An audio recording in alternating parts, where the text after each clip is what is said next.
Hare Krishna, Hare Krishna,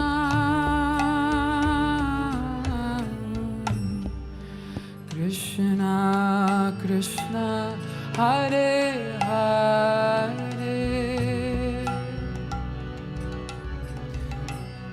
Hare Rama, Hare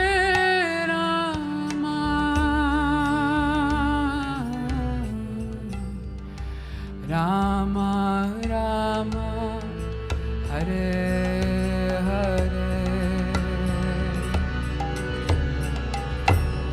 Hare Krishna, Hare Krishna, Krishna Krishna, Hare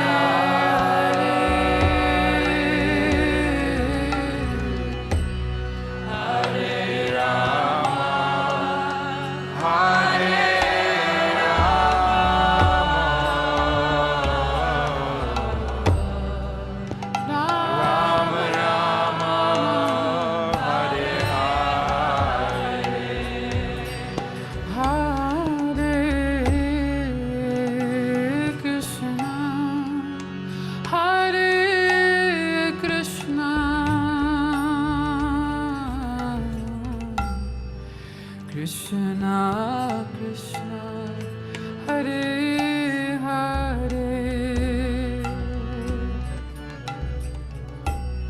Hare Rama, Hare Rama, Rama Rama, Hare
Krishna,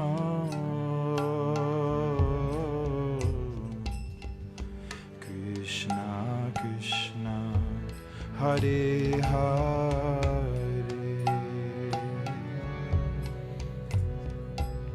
Hare Rama, Hare Rama,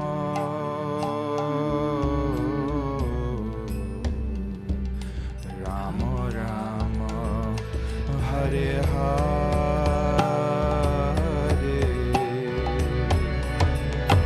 Hare Krishna, Hare Krishna,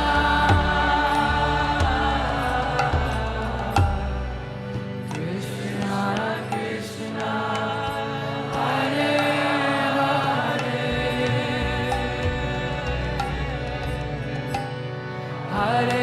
Hare Rama, Hare Rama,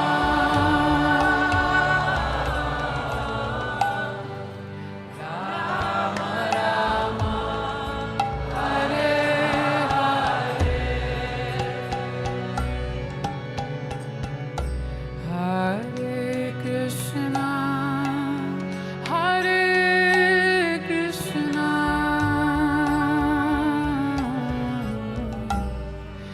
Krishna Krishna, Hare Hare,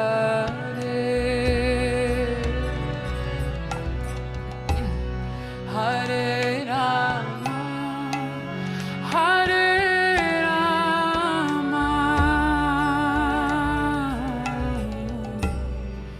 Rama Rama, Hare Hare, Hare Krishna, Hare Krishna,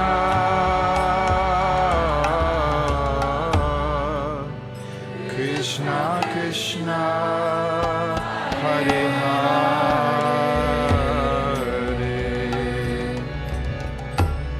Hare Rama, Hare Hare Rama,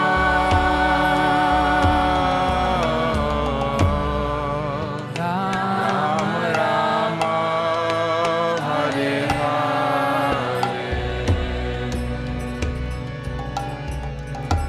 Hare Krishna, Hare Krishna,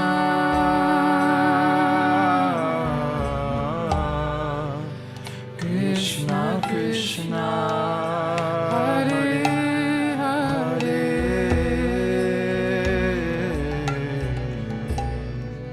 Hare Rama, Hare Rama,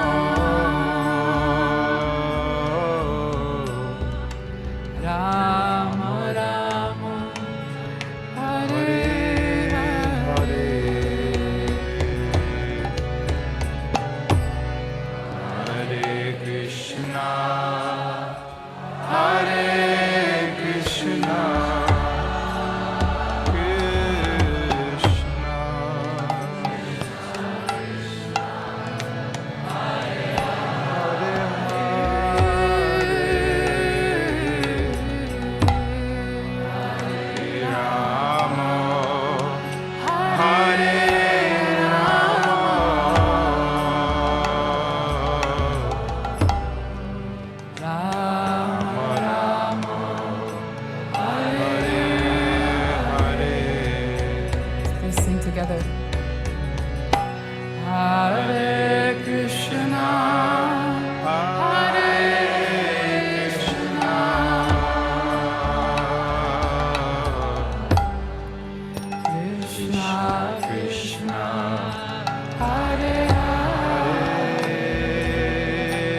Hare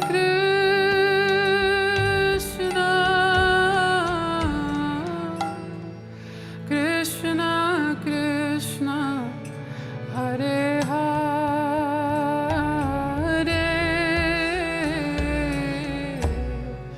Hare Rama, Hare Rama, Rama Rama, Hare Hare,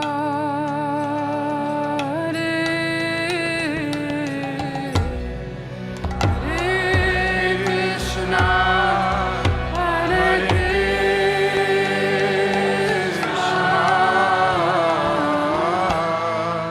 Krishna Hare Hare,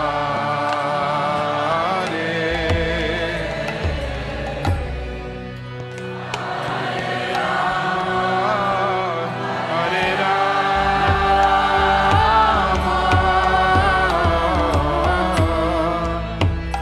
Rama Rama, Hare Hare.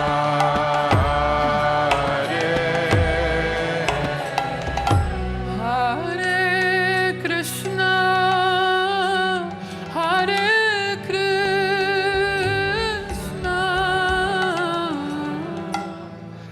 Krishna Krishna, Hare Hare,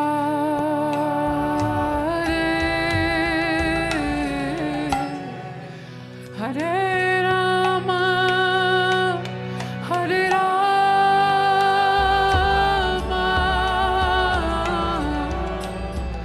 Rama Rama, Hare Hare, Hare Krishna, Hare Krishna, Krishna Krishna, Hare Hare,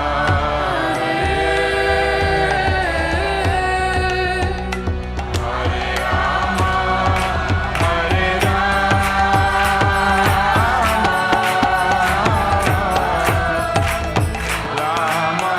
Rama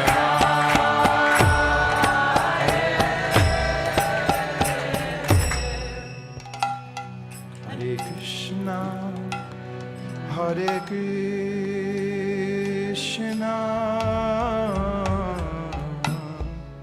Krishna Krishna, Hare Hare,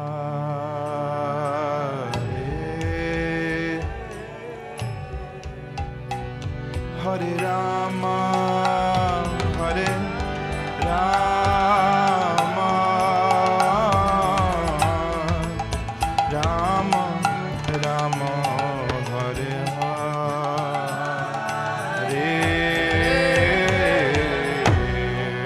Hare Krishna,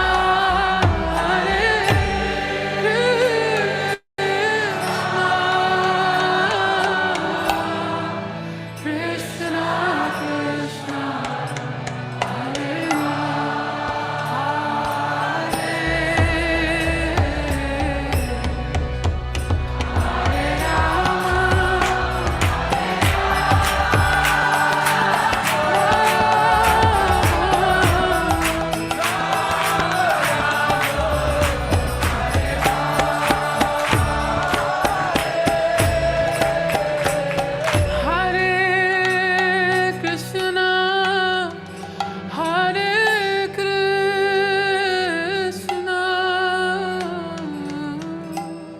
Krishna Krishna, Hare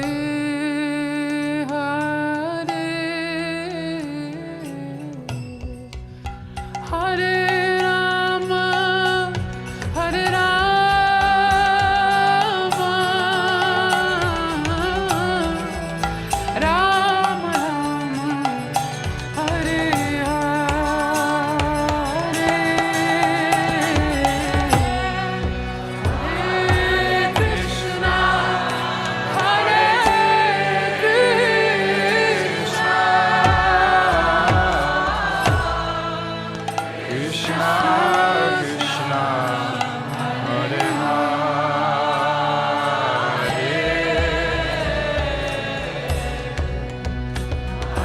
Rama, Hare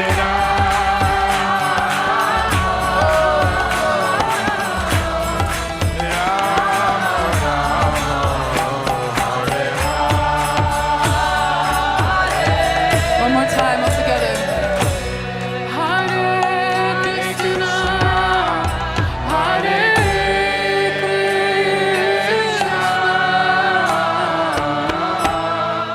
Krishna Krishna, Hare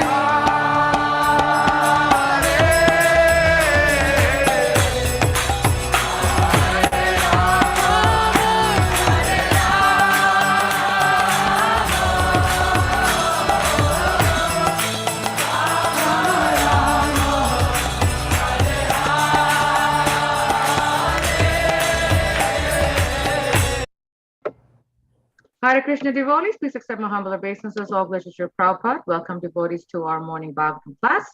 This morning the class will be on Caitanya Caritamrta, Adi-Lila Chapter 2, verse 10. And the chapter is entitled The Supreme Personality of God is Sri Caitanya Mahaprabhu. And the class will be given by His Grace Dronacharya Prabhu from ISKCON, Philadelphia. Hare Krishna Prabhu. Please accept Hare my humble Krishna. obeisances. All good to Accept my humble Prabhupada. obeisances. Vancha Kalpadruvishcha, Kripasanduvivicha, Patitanam Patitanam Pavanebhyo, Pavanebhyo, Vaishnavebhyo Namo Namaha. Namaha. Good morning, happy Monday, Harrisburg family. It's Hare great to be Krishna. with you today. It's very nice that we're reading Chaitanya Charitamrta this morning as we prepare next week for the appearance day, Gaur Purnima of Sri Chaitanya Mahaprabhu. Jaya Jaya Sri Chaitanya Jaya Nityananda Jaya Dvaita Chandra Jaya Gaura Bhakta Vrinda Jaya Jaya Sri Chaitanya Jaya Nityananda Jaya Dvaita Chandra Jaya Gaura Bhakta Vrinda Jaya Jaya Sri Chaitanya Jaya Nityananda Jaya Dvaita Chandra Jaya Gaura Bhakta Vrinda Jaya Jaya Sri Chaitanya Jaya Nityananda Jaya Dvaita Chandra Jaya Gaura Bhakta Vrinda Jaya Jaya Sri Chaitanya Jaya Nityananda Jaya Dvaita Chandra Jaya Gaura Bhakta Vrinda Hare Krishna Krishna Krishna Hare Hare Hare Ram Ram Ram Hare Hare Hare Krishna Krishna Krishna Hare Hare Hare Ram Ram Ram Hare Hare Hare Krishna Krishna Krishna Hare Hare Hare Ram Ram Ram Hare Hare.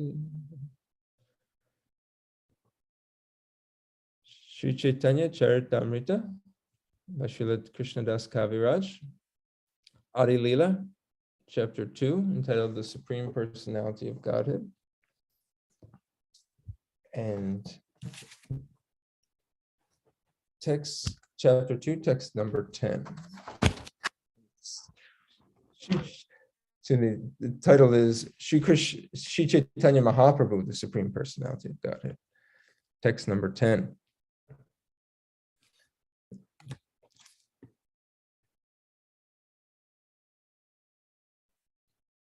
Prakashe Visheshe, hold on.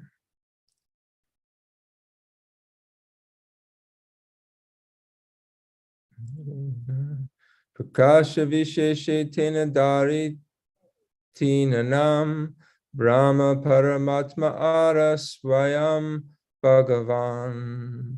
Prakasha Visheshe Tenhiya Dari Tina Nam Brahma Paramatma Ara Swayam Bhagavan. Prakasha Visheshe Tena Daritina Nam Brahma Paramatma Ara Swayam Bhagavan. Synonyms: Prakasha, of manifestation; Visheshe, in variety; Tenha, he; Dare, holds; Tina, 3; Nam, names; Brahma, Brahman; Paramatma, Paramatma, or Supersoul, Ara, and Swayam, himself, Bhagavan, the Supreme Personality of Godhead. Translation and purport by His Divine Grace, Srila A.C. Bhaktivedanta Swami Prabhupada. In terms of his various manifestations, he is known in three features, called the impersonal Brahman, the localized Paramatma, and the original personality of Godhead. We find this, actually the next verse to this is a direct verse from the first canto, second chapter, text number 11 in the Srimad Bhagavatam. But this is in reference to that verse. So the next verse in the CC will be that direct verse from the Bhagavatam. But this refers to that verse and discusses the three different manifestations of the absolute truth. The purport. Srila Jiva Goswami has explained the word Bhagavan in his Bhagavat Sandarbha. The personality of Godhead being full of all conceivable and inconceivable potencies is the absolute supreme whole. The impersonal Brahman is a partial manifestation of the absolute truth, realized in the absence of such complete potencies. The first syllable of the word Bhagavan is Ba, which means sustainer and protector. The next letter, Ga, means leader, pusher, and creator. Va means dwelling. All living beings dwell in the Supreme Lord, and the Supreme Lord dwells within the heart of every living being. Combining all these concepts, the word Bhagavan carries the import of inconceivable potency in knowledge, energy, strength, opulence, power, and influence, devoid of all varieties of inferiority. Without such inconceivable potencies, one cannot fully sustain or protect. Our modern civilization is sustained by scientific arrangements devised by many great scientific brains. We can just imagine, therefore, the gigantic brain whose arrangement sustains the gravity of the unlimited number of planets and satellites, and who creates the unlimited space in which they all float. If one considers the intelligence needed to orbit man-made satellites, one can be fooled into thinking, one cannot be fooled into thinking that there is a gigantic intelligence responsible for the arrangement of the various planetary systems.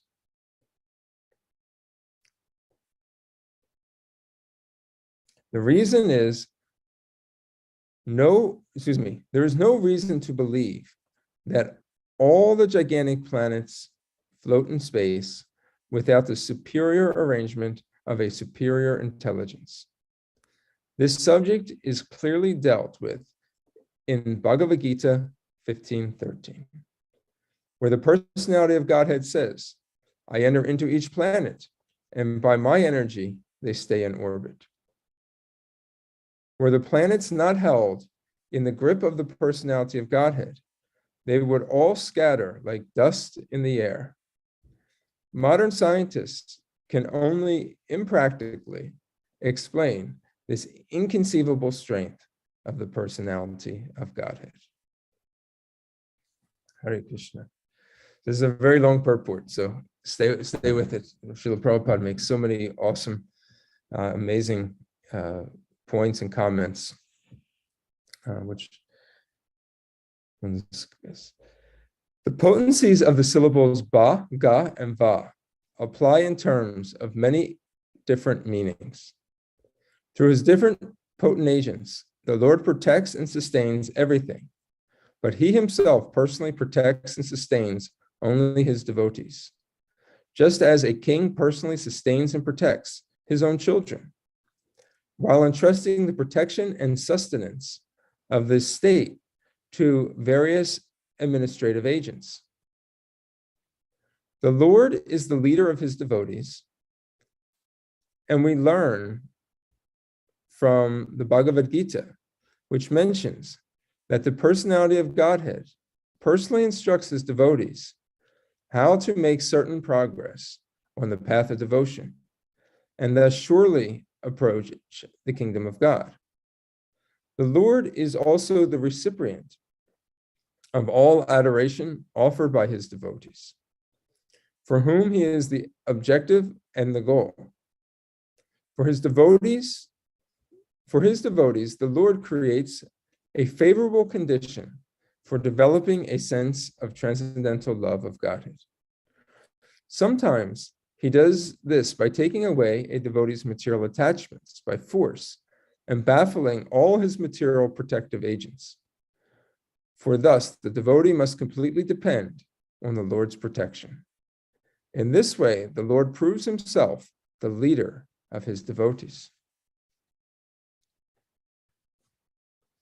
The Lord is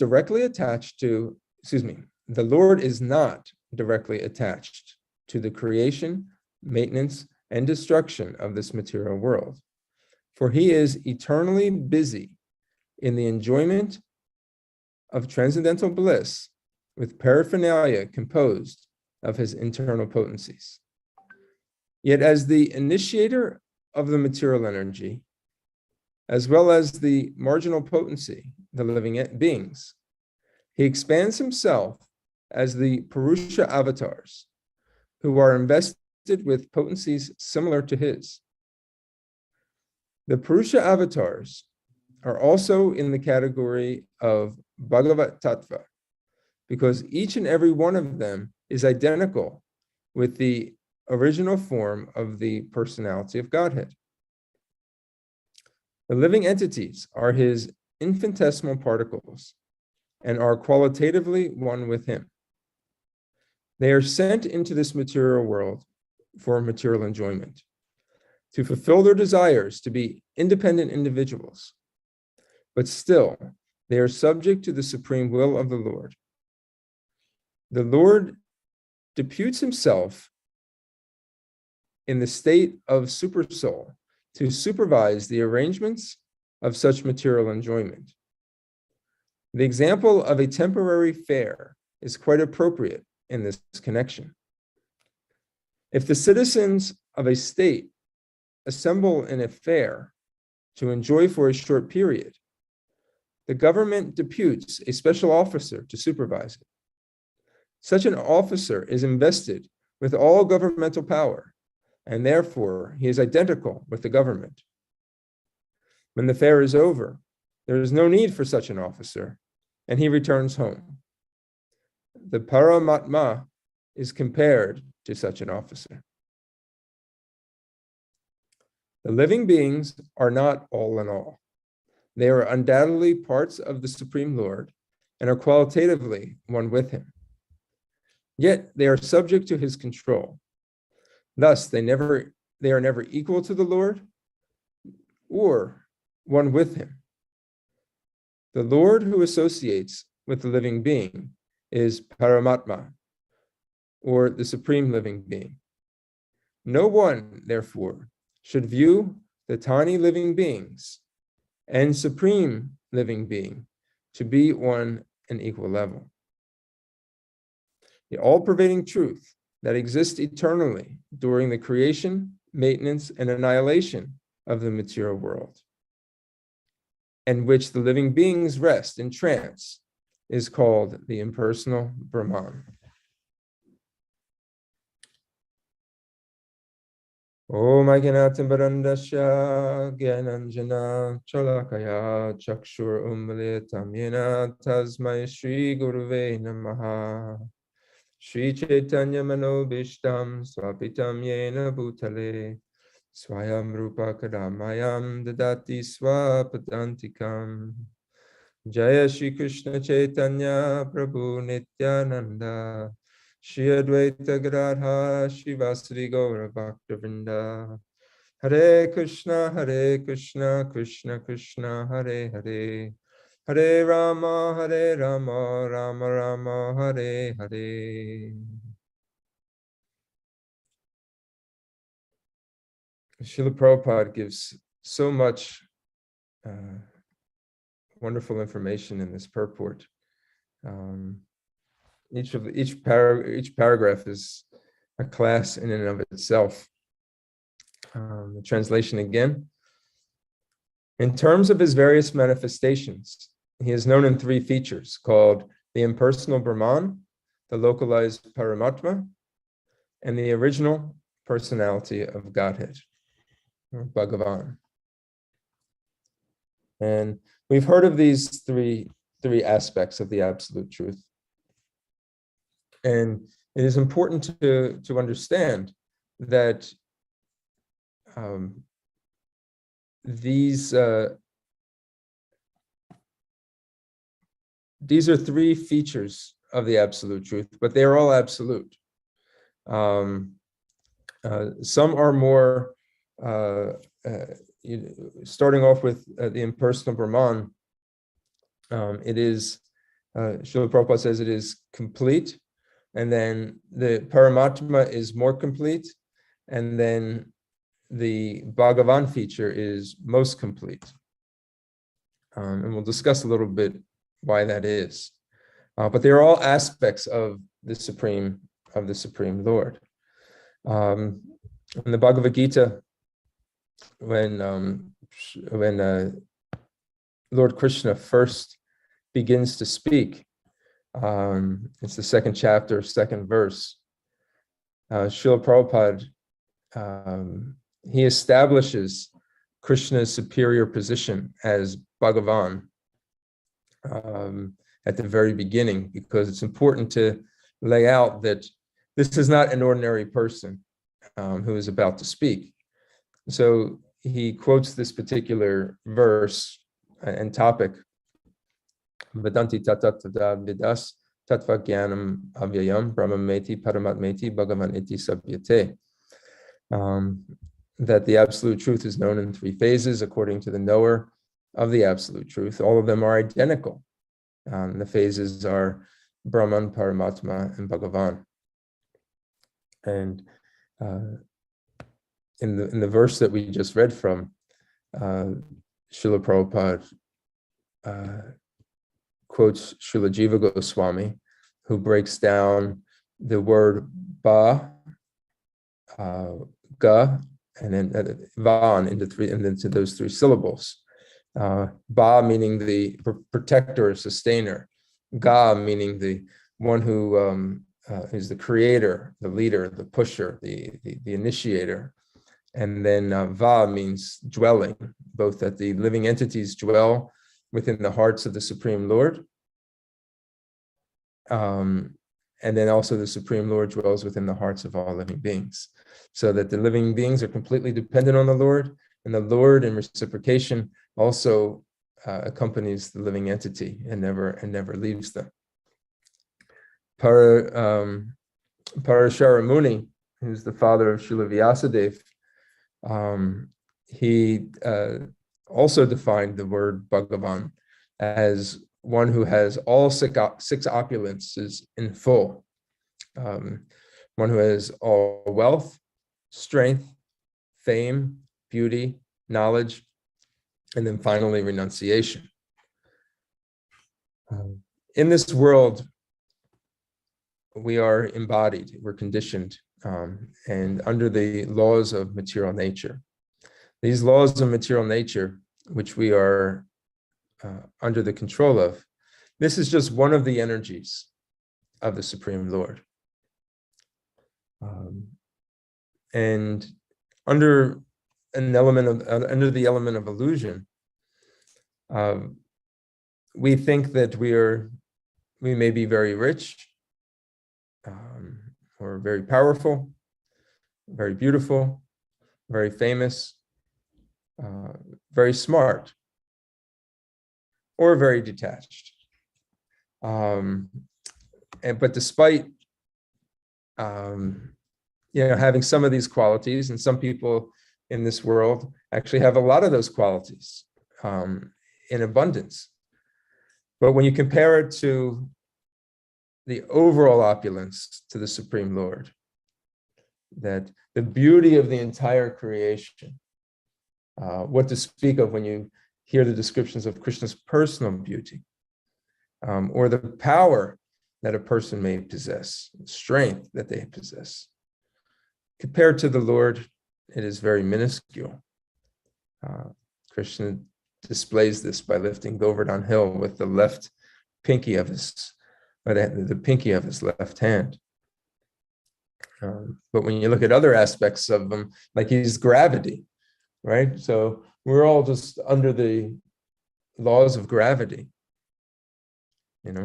Gravity, is measured as 9.81 meters per second squared. But Krishna has the ability to change that, right? And if he changes that, boom. If he increases it, we are smashed like a pancake under the pressure. But if he makes it, if he reduces that force of gravity, we start floating into space and we can't even ground ourselves on the earth. So we're completely under control. Beauty, we see that some people in this world are very beautiful. They just have natural qualities of beauty. Their bodies are beauty, but we see that the body, there's no endurance.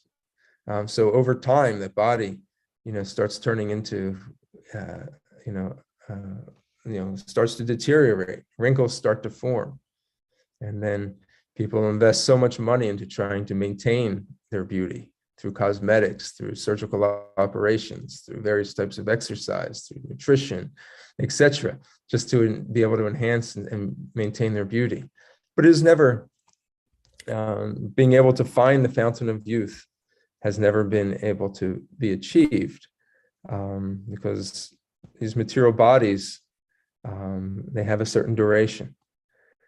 So it's under this illusion that we kind of think that we're somewhat in control, or that we can be happy here in this material world. Srila Prabhupada expertly points out in the beginning of this purport how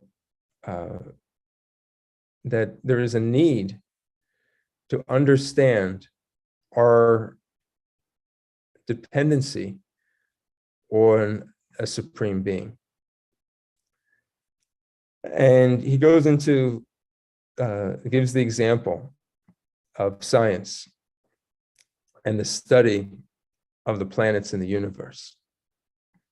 And utilizing the opulence of intelligence, he says, how many brains are needed? And when you think about it, the best and smartest brains in the world, they come together to produce a satellite to send up into the sky. To figure out how they can get the satellite to enter into the past the Earth's atmosphere and into space. And then once it gets up there, to be able to control it. The best and brightest minds, not just one, but many, many. When you look at the pictures of the arrangements that are made to go into space, and you have so many people sitting in the office that are controlling various buttons, and then you have the engineers who actually designed it, and then you have the people that drive it and execute it. And so many arrangements go in, best and brightest brains. And then sometimes it goes up there and it fails, right? Part comes off. It, it doesn't go where it wants to go. They have to bring it back, or they lose it altogether. These are the best and brightest minds that we have on Earth.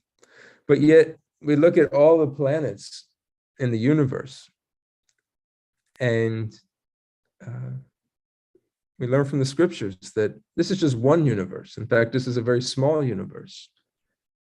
And all the planets are being balanced and expertly just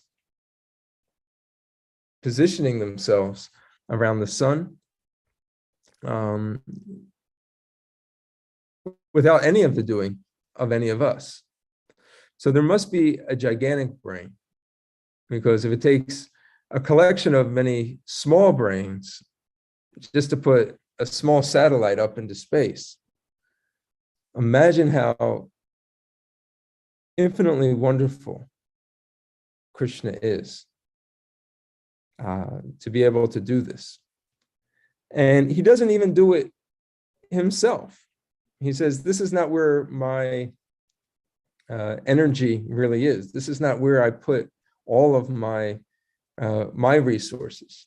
In fact, he says in the 10th chapter of the Bhagavad Gita, he says, I maintain all this opulence of this world just with a fragment, it's just a spark of my glories. So this is not even where he puts his own concentration, his concentrated effort. So this just speaks to the insurmountable potency and wonder of the Supreme Lord. So we should never think, and I know as devotees we don't think this way, but there are many people who neglect that there even is a God. And this we can at least speak to, that how is this possible that we have so much energy, so much intelligence has to go into anything that's produced here in the world. When you look at the natural resources that we use, who has created by the natural resources, the wood, the earth, what is the resources that are found within the earth, the oil, the metals, the elements. This is all naturally produced in full abundance with the creation, and that we cannot take credit for. So I wanted to speak a little bit about these three terms, or these three aspects of the impersonal Brahman, the Paramatma, and Bhagavan. Now, based on what a person is looking for, they tend to navigate or gravitate toward one of the features of the absolute truth. So those in this transcendental school that study Sankhya or Jnana, they associate themselves. Their goal is to realize the impersonal Brahman realization. Those that are yogis, their focus, their goal is to fully understand the Paramatma, or the localized spirit, so the localized supersoul that is accompanied each and every individual soul in this as they come into the material world. And then finally, those that are devotees that have that practice bhakti, devotion, love of God. Their focus is on Bhagavan. And mostly what you're looking for is where you will naturally find, you'll be inclined to study in that particular way. Based on our desires, we're given a particular teacher, and then that teacher takes us in that particular school of thought to a particular conclusion. Now, each of these conclusions, as I mentioned in the beginning, and which is mentioned in Srimad Bhagavatam, is that they are complete in themselves. In fact, that because they are bona fide aspects of the absolute truth. However, they have to be realized in such a way. Oftentimes, there's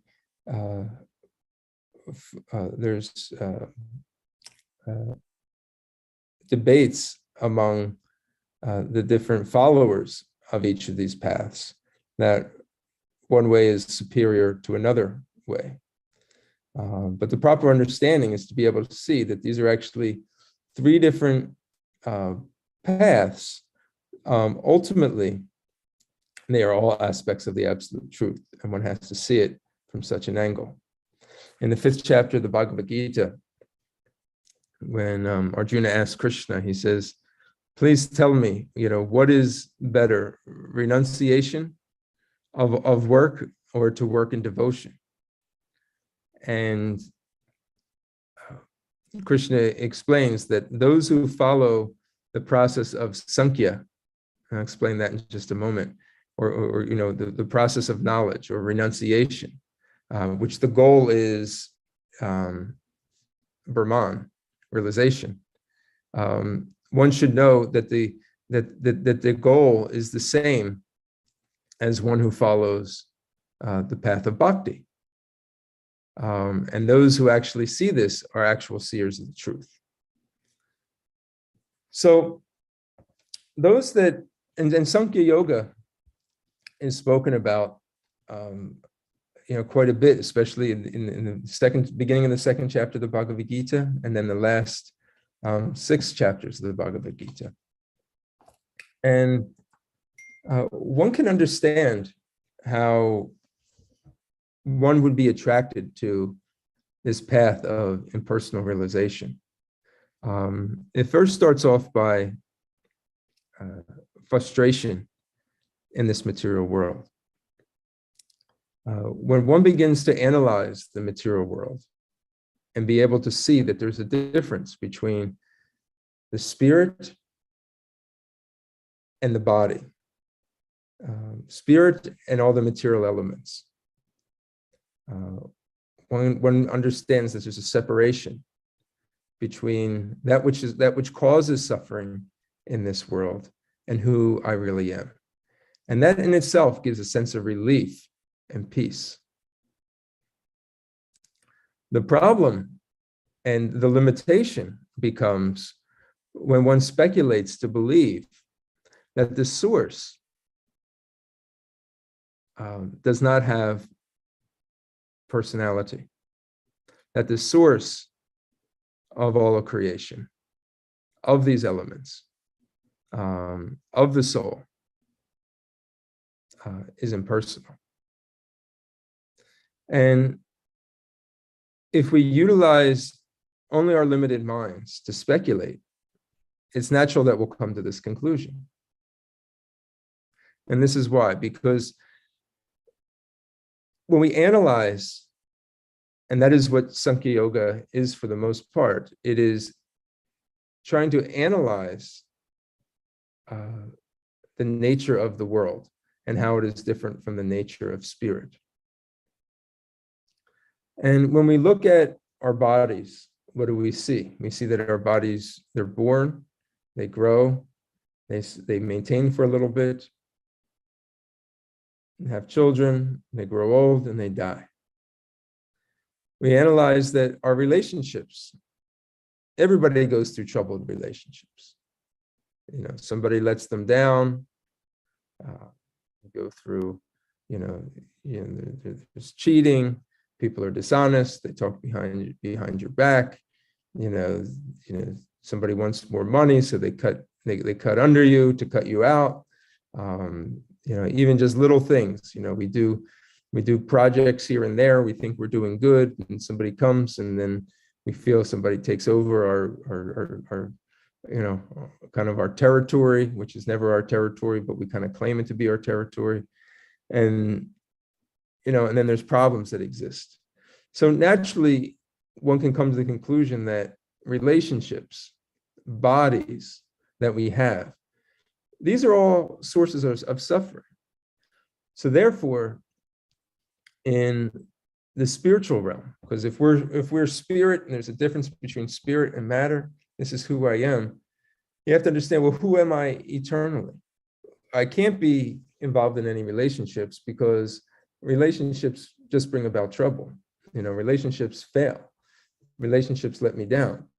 And I can't be a body because all my experiences in analyzing this world with bodies are that bodies deteriorate and ultimately fail in death. So we can't have any type of physical form or body. You can't have a name because names are limited. Names simply are just designations of who this body is. So on and so forth. It can't have any material qualities. The limitation in this is that it is true that the spirit soul doesn't have any limitation in body. And then Krishna also doesn't have any limitation through body. In fact, Krishna is called nirguna, which means he has no material qualities. Not that he doesn't have any qualities at all, but he has no material qualities. That his body is Satchit Ananda Vigraha, that his body is eternal, is full of bliss and full of knowledge. So that is the differentiation when you try to approach God through the process of inductive reasoning, where you don't necessarily understand it directly from a pure devotee who knows God intimately, but try to understand it based on one's personal experiences. One will naturally come to the impersonal understanding. But even still, this understanding of how there is a spirit and there is a supreme spirit that we are one with in quality, and that we are different from this material nature, that in and of itself is a very high understanding and realization. This is the Brahmabhuta platform. And this Brahmabhuta platform is contained within the understanding of Bhagavan, or that Krishna is a person, the supreme personality of Godhead. The next is Paramatma. And I never heard this analogy since the other day when I read this purport. And it's really, really nice. Srila Prabhupada explains that the Supersoul Paramatma, which is the goal of the yogis who try to see oneness within everybody, who meditate within the heart and come to realize that not only is there a soul, but there's a super soul accompanying that individual soul. And he gives the example of a fair or carnival, that these kind of pop up into existence and then they're taken down. And when they come into existence, there's a supervisor to oversee the activities that go on at the carnival. And that supervisor is given full exclusive power of the ultimate organizer. You can say it's the government, to make sure everything runs properly. But then as soon as the carnival is over and everything breaks down, then there's no need anymore for that officer, and that officer can go home. So the super soul acts in that way. The super soul, due to the embodied, due to our conditioned nature, we come into, this material world. Krishna, he manifests himself as the super soul that accompanies each and every individual soul. It was mentioned here as the Purusha avatars, that Krishna expands himself into these Purusha avatars. That is Karnadakshayi Vishnu, which is Mahavishnu, which is he lies on the causal ocean, and from him all the material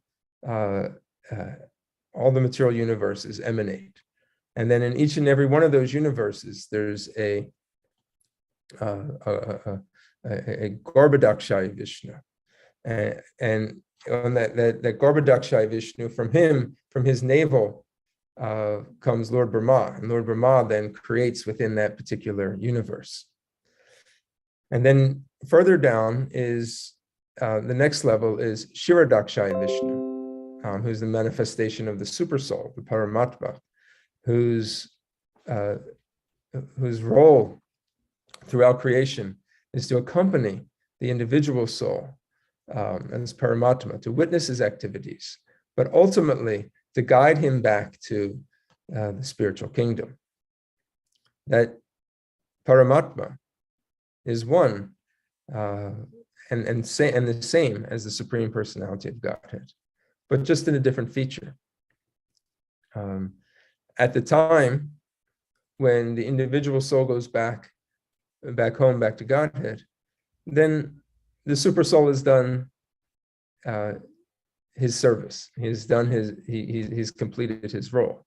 And that way, he's compared to the officer that is there for some time, and then after the task is complete, he is then manifest in a different way. And then, so we can see then how ultimately all of this ultimately ends up with Bhagavan.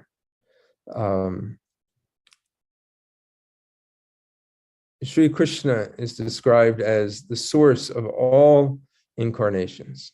Ete kam sakalam pumsam Krishnastu Bhagavan swayam. That of all the incarnations, manifestations, expansions, Krishna is the source of them all. In fact, the Brahman, which the impersonalist Sankhya philosophers, that they meditate on and try to merge into, is described only as the glowing effulgence of the Supreme Personality of Godhead. So anybody who is beautiful, they have a certain type of aura or effulgence around them. We can only understand, we can only imagine the beauty of God and the effulgence that he has. So that effulgence, the impersonalists become allured in, and they try to merge into that effulgence, unknowing that effulgence actually has a source. Our experience in this world is that you never get something from nothing.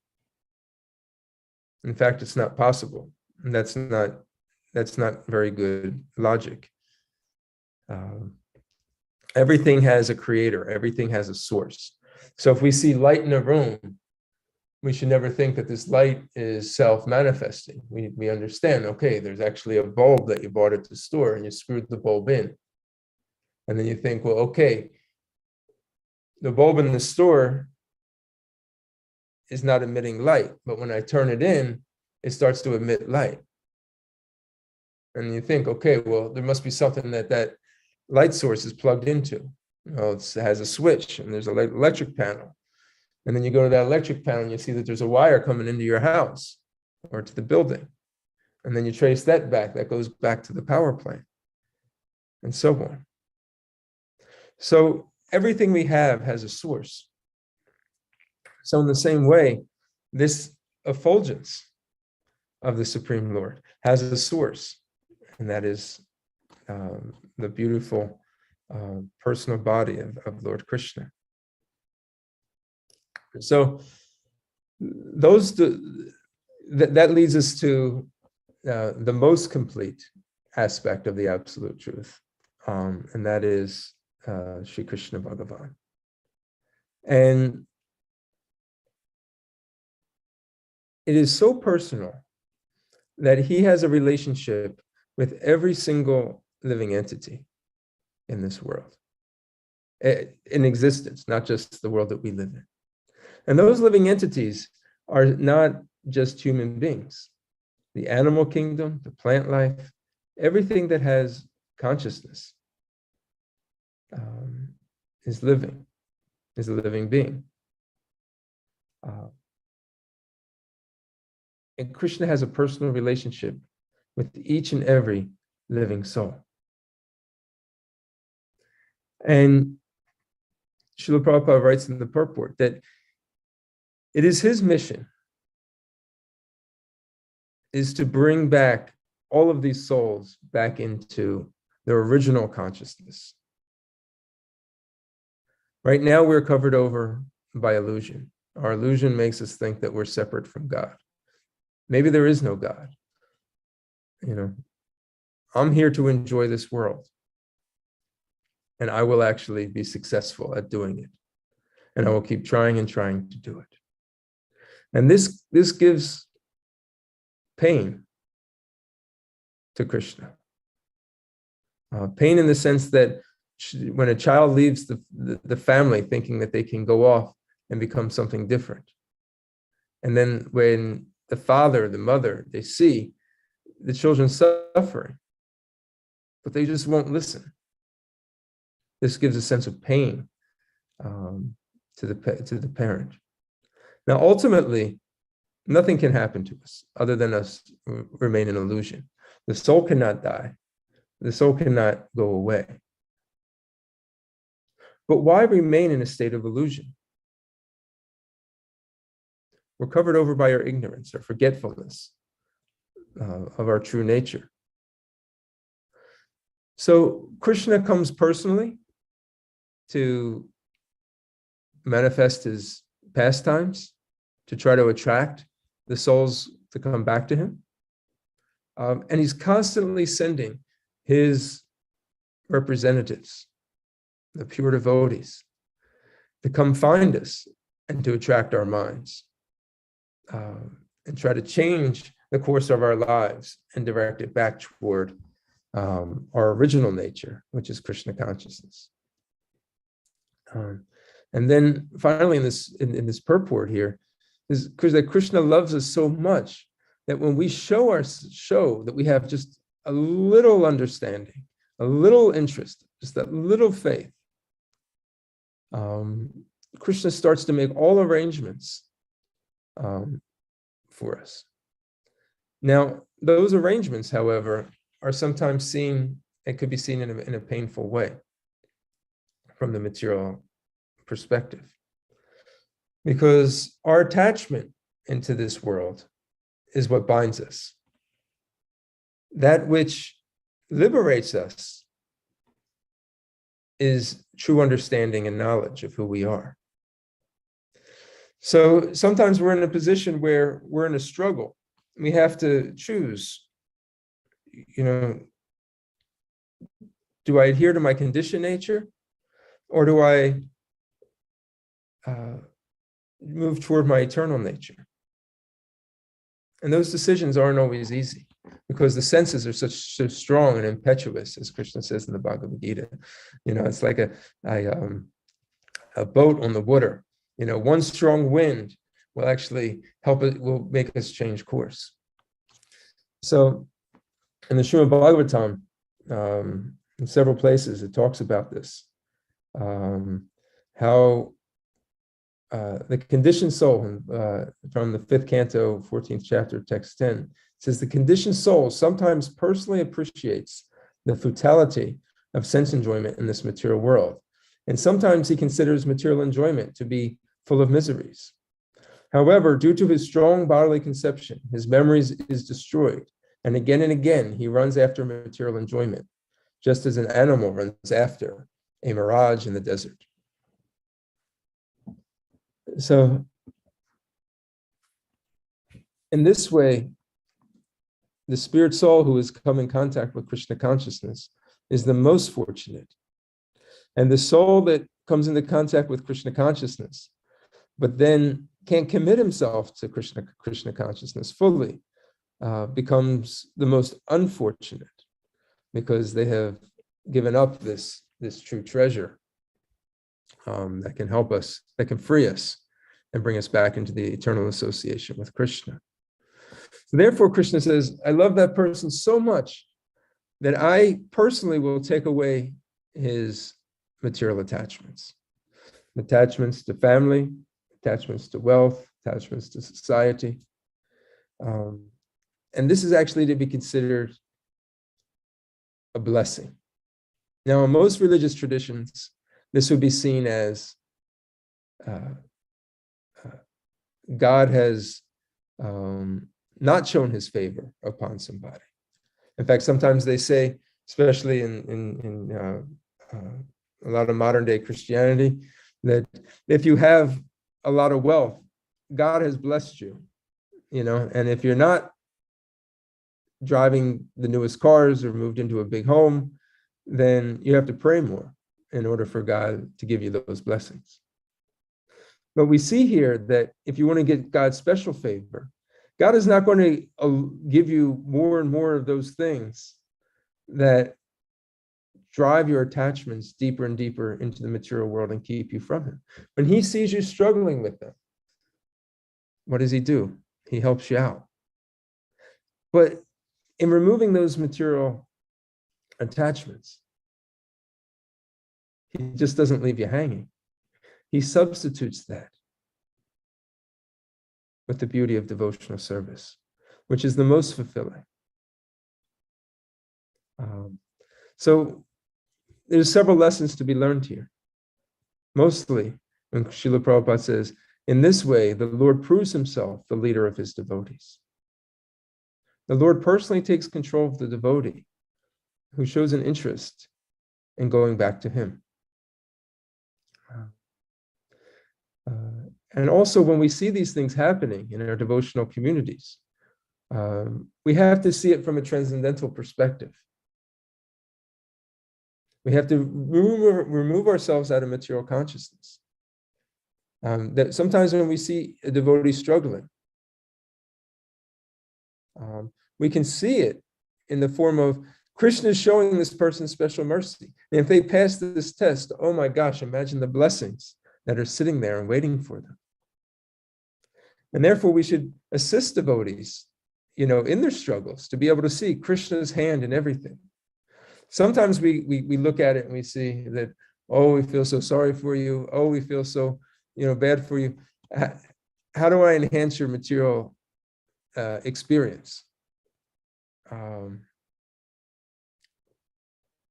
But keeping in mind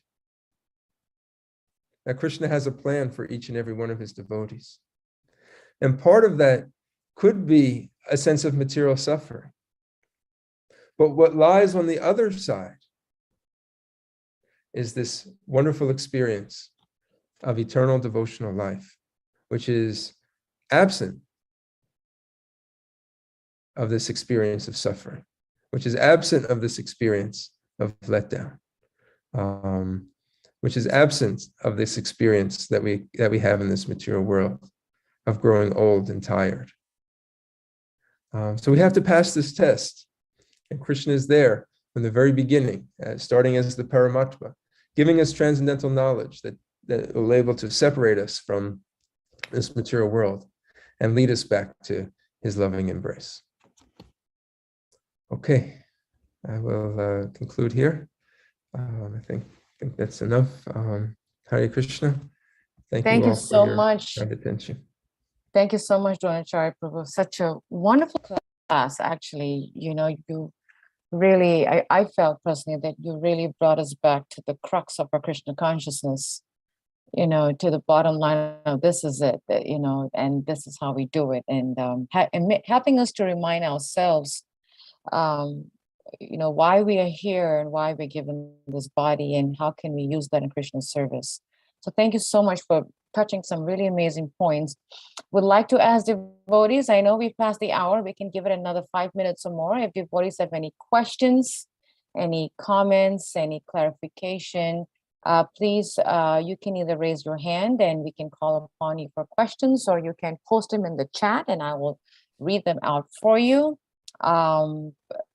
Definitely a very powerful class. And as you said, Prabhu, it's a very long purport.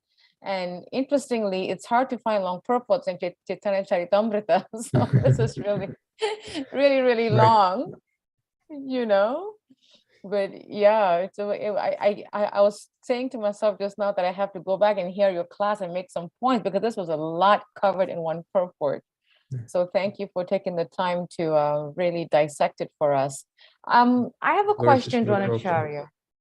Is I really like the example that you gave, and I think you said that it was from Srila Prabhupada about the carnival analogy and the supervisor, and sometimes we forget how so much of our material journey that we walk through, like whether it be family or work or even leisure, sometimes if we can apply those analogies in our Krishna consciousness, how they are so directly related, but at the same time we are not able to connect that because we always expect spiritual life to be easier. I mean, that's just human nature. How can we really understand, Dronacharya, that Krishna consciousness, is not cheap, but at the same time, it's very fulfilling?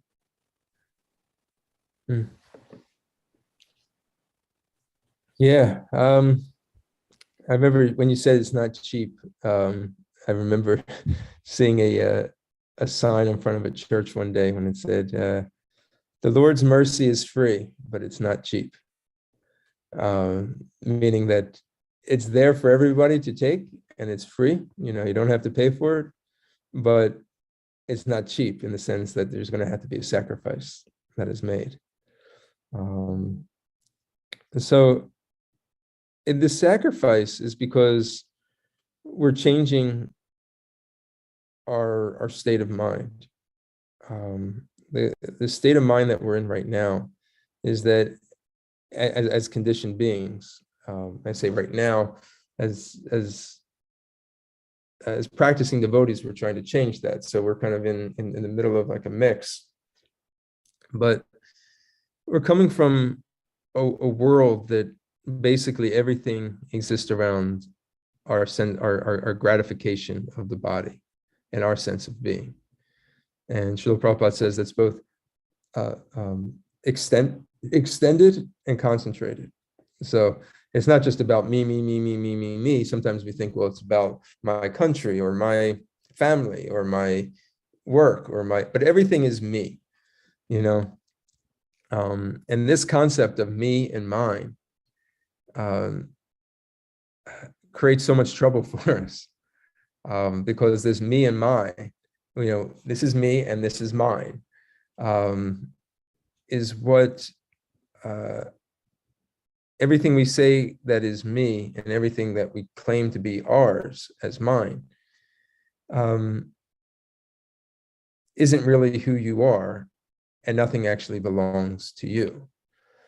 So when we try to and if that's all we've known, and that's the consciousness that we've known, and then we try to change it, it's a hard break. It's a very difficult break to happen. We've all been asleep, and then we've woken up, and we're kind of in this like middle space where we kind of just wonder, should I just go back to sleep? And then there's parties saying, no, you should get up. And there's another part, just a little bit more sleep. And we're just kind of stuck in that position of, where do I want to be? Do I want to be, conscious, or do I want to be unconscious? And what feels better for me, being unconscious or being conscious? So the only way to move through it is that, one, philosophically we have to be convinced, and philosophical conviction is needed, but it is not enough. Is that we have to have extensive practice and immersion, so that we replace the conditioned activities with devotional activities. And the nature of devotional service is such that the abandonment is not of so much the activity, it's the change of consciousness of that activity is being done. So therefore, we hear over and over again that, if one is doing an activity, they can do that. They could have done that same activity, like going into a bank. One could go into a bank and do some business for themselves. They're getting a mortgage, they're investing money, they're trying to create, generate more and more wealth for themselves. Or the same person wearing the same clothes could walk into a bank and be doing business, however, for Krishna's purpose, for the mission of the Sankirtan movement, trying to secure, grow, or invest in capital for the furtherment of the Sankirtan movement. So it's a matter of where are we putting our energy? Where's our consciousness, being invested? And we have to make that the prominent part of our lives. And when we do that, we'll see that these lower natures are there. And Krishna, but even more so, it will identify to Krishna that we are serious. And as one surrenders under Krishna, Krishna says he rewards them accordingly. Yayatamam prapadyante tamstataiva bhajamyaham. He will guide us. So we have to kind of show, but if we're showing more that we're more inclined to a material life, Krishna will let us suffer more and more till we come to that conviction. Krishna, please help me. Krishna, please save me. Krishna, I don't want this anymore. Until we get to that point, Krishna will interact with us in the way that we want to see. Finally, when he sees us that, okay, this person is really, really suffering, he'll show us special mercy and say, all right, let me pull this away from him.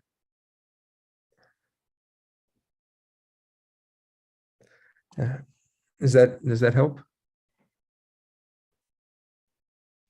Absolutely, Prabhu. It does. And especially your last sentence, when the Lord shows mercy, he takes it away. That's the challenge that we go through, like you said, that in a circle of religion, when someone is doing very well materially, it's a sign of God is blessing us. And when we're not, then God is like not being good to you. So that's why I was laughing, like, it's actually the Lord's mercy when he takes it away. And that's the challenge that sometimes, people generally don't quite understand that it's the Lord's mercy. Yeah, thank you so much. Any other questions? You can see a person when they really are making advancement. Two things. When they come into material misfortune, that they're not overly consumed with it, and they see it as the mercy of the Lord.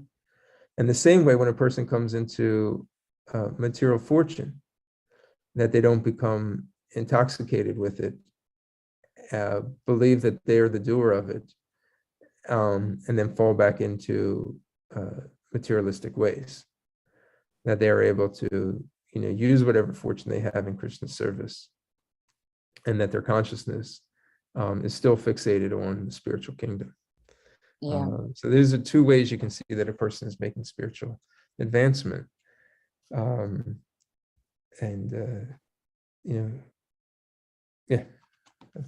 Thank you. Any of the Prakash, go ahead. It's all goes to the Prabhupada. Krishna, I'd like to comment on this, that sometimes people who are doing well, and then they hear about Krishna, they know Krishna is the Supreme Personality. They also know the demigods. And the demigods are obviously they are controllers, but not anywhere near the extent that Krishna is. Krishna is the Supreme Controller. But they have some wealth. And when they hear that Krishna will favor me when I come to Krishna consciousness and take everything away materially, then they get concerned about that. How am I going to live my life? So then some people don't want to come too close, or as we say in America, come to Krishna consciousness and go in head first. There's some skepticism that what if I get poor? What advice do we give to people like that? You comment.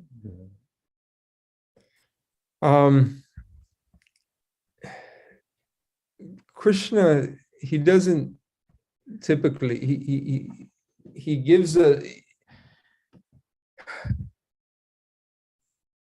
renunciation that Krishna imposes upon his devotee is only at a very advanced stage. Is typically what you see when Krishna gives that special, because he has to be able to see that one is able to handle that.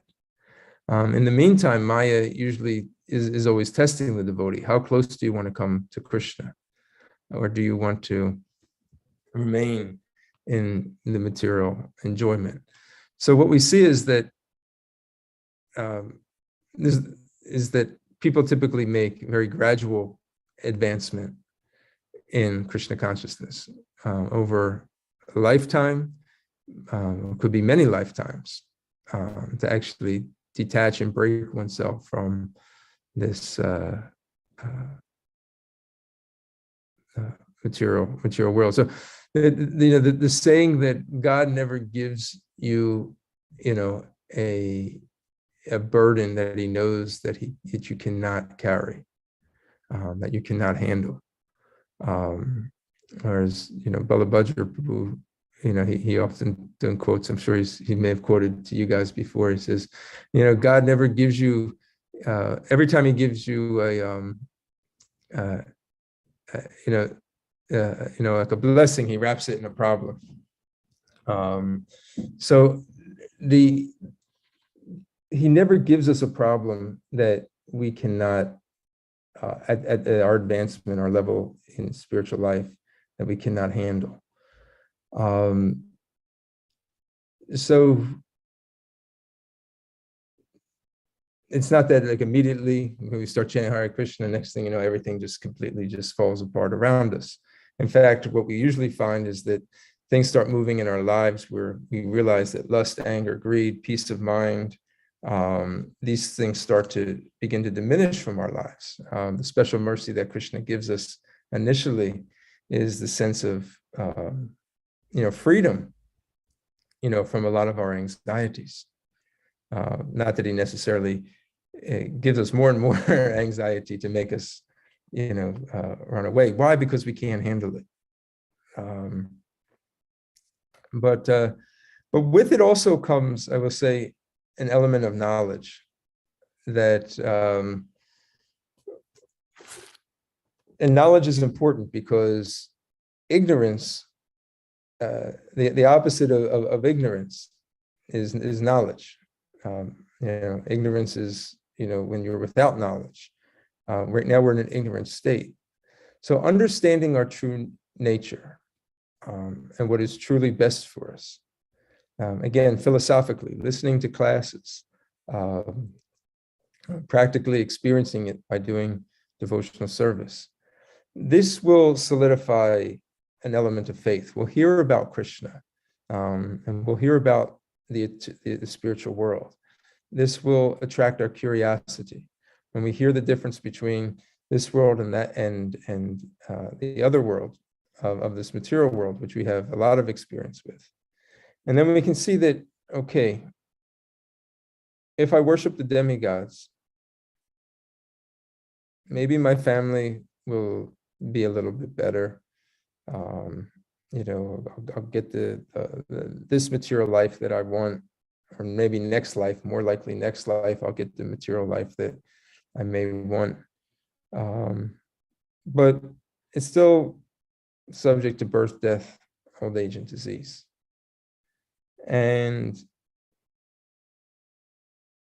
Krishna is supplying the demigods with all of their powers, which they are now blessing, which I'm praying to them to bless me with. So if Krishna is giving all of them, Krishna could certainly give those same things to me if I worshiped him. But then I read that Krishna is not actually interested in giving me those things. Why isn't there Krishna who could bestow all material opulence, family, education, wealth, health, longevity? He could give them no problem because he's giving that power through the demigods. So he could give, if I approach Krishna directly, why not approach the source? But Krishna says, I'm interested in something else. So obviously what Krishna is giving must be higher. It's like when the worshiper of Shiva, approached Sanatana Goswami for the touchstone. And he found that Sanatana Goswami was keeping that touchstone, he was in Vrindavan, he was keeping that touchstone and kind of just a pile over there with a bunch of other kind of rocks and other, kind of rubbish. Almost like he didn't care for it so much. And, when the person came to him and said, are you using this? Can I have it? Because for him, it was really valuable. He said, yeah, go ahead, take it. Without any consideration. And then he started pondering as he was walking away. If he has such little interest in this, he must have something actually much, much greater. So then he was willing to discard that touchstone to find out which is even greater. So Krishna, who can bestow all those benedictions, how can we be convinced he can bestow them? Because he's given that power to the demigods. But he wants to give us something else. So that curiosity should be there, that, wow, I want that something else. This must be a much lower level of enjoyment, what the demigods can give. Or else Krishna would be giving that himself. But Krishna wants to give us something much greater, which is freedom from the attachments of this world and attachment to him, which is our eternal nature. I think it could be probably approached different ways, but this is one way that I just thought of when you asked the question. I hope that's okay. Thank you very much. Yeah. Thank you. Hare Krishna. Hare Krishna. Really nice. Thank you so much. Thank you so much, Prabhu. Very nicely explained. Want to thank the devotees for joining us. I know we passed the time like 20 minutes into the class, but it was such a powerful class, especially Caitanya Charitamrta is really, really high level. So it's really, really sweet. I want to thank Dronacharya for giving us your time and giving us such a beautiful, detailed, thoughtful class. I want to remind the devotees that this evening we have our Bhagavad Gita circle at 6:00. So please do not forget to join us for our Bhagavad Gita circle reading program. Until then, Vanchakapadibyascha Kripasundabevacha Patitanam Bhavebhyo Vaishnavebhyo Namo Namaha Shri Prabhupada Ki Jai. Jai. Thank you, Dronacharya. Thank you all. Hare Krishna. Have a wonderful Hare Krishna. conscious day. Hare Krishna. Thank you, Drona. Hare Krishna. Hare Krishna. Hare Krishna. Hare Krishna.